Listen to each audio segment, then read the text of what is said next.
আলহামদুলিল্লাহি রাব্বিল আলামিন আসসালাতু ওয়াসসালামু আলা সাইয়্যিদিল মুরসালিন ওয়া আলা আলিহি ওয়া সাহবিহি আজমাইন। আমরা আজকে এসেছি দিঘলিয়া মধ্যপাড়া।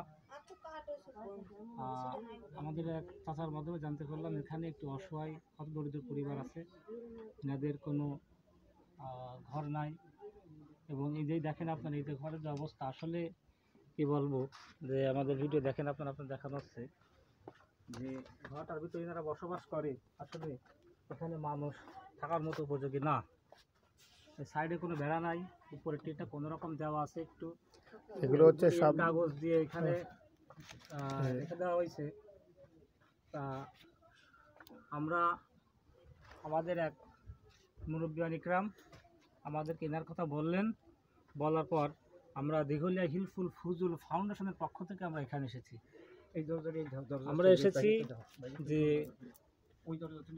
আল্লাহর রহমতে এনাকে একটা ঘর সুন্দর করে দেওয়া যায় কিনা আপনাদের সকলের সাহায্য সহযোগিতার মাধ্যমে, বিশেষ করে আমাদের যে সকল হিলফুল ফুজুল ফাউন্ডেশনের সদস্যবৃন্দরা আছেন, সবাই একটু মনোযোগ সহকারে বিষয়টা মাথায় নেবেন। দেখেন আজকে এই মায়ের এটি ঘরের খুবই প্রয়োজন, কতই না কষ্ট করে। সামনে সিজন চলে আসছে, তা আপনারা একটু সেইভাবে সবাই মাথায় নেবেন। আসলে আপনারা যে এই ঘরে থাকেন, আপনাদেরকে কেমন কি মনে হয়? এই ঘরে কষ্ট লাগে না? আপনি বলেন, এখানে বলেন যে আপনাদের কষ্ট লাগে, তাই না? আপনারা মোটামুটি এই পর্যন্ত কোনো সাহায্য সহযোগিতা কি পাইছেন ঘরের জন্য? কি বাঁচতে কি আমরা আসছি আজ এই ঘরের যে বৃদ্ধা মা, তার সঙ্গে কথা বলবো। আসলে ঘরটার পরিবেশ এতটাই খারাপ যে দেখে আমাদের আসলে অন্তর থেকে কান্না চলে আসছে। এই বৃদ্ধ মা, সে তার মেয়েকে নিয়ে থাকে। মেয়ে হচ্ছে মানুষের বাসায় কাজ করে, অবস্থা অনেকই খারাপ। মানে চাউলের বস্তা, সিমেন্টের বস্তা, এগুলো হচ্ছে দিয়ে মানে ওনার ঘরের বেড়া দেওয়া হয়েছে। যদি আল্লাহ না করুক আগামীতে যে ঝড় বর্ষা আসবে, ওই সময় এই মায়ের আসলে এই ঘরে থাকা বা তার মেয়েকে নিয়ে থাকা আসলে অনেক কষ্ট হবে।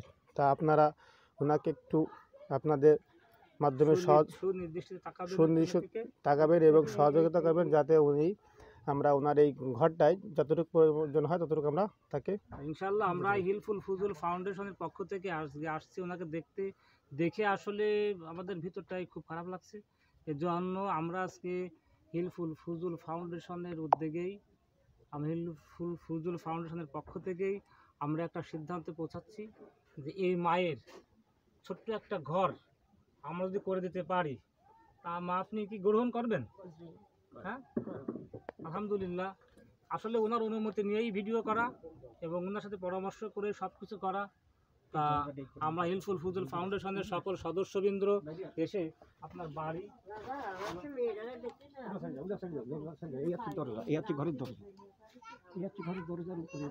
মানে হচ্ছে ব্যবহারকৃত পুরানো ওড়না দিয়ে ঘরের দরজাটা দেওয়া হয়েছে। এখন একটু জোরে বাতাস হইলেও এটা পড়ে যাবে এবং বৃষ্টি হলেও ঘরটা ভিজে যাবে। উনি কি বলে আপনার মেয়ের কথা বলেন? একদম নিঃশ্বাসটা যায় আর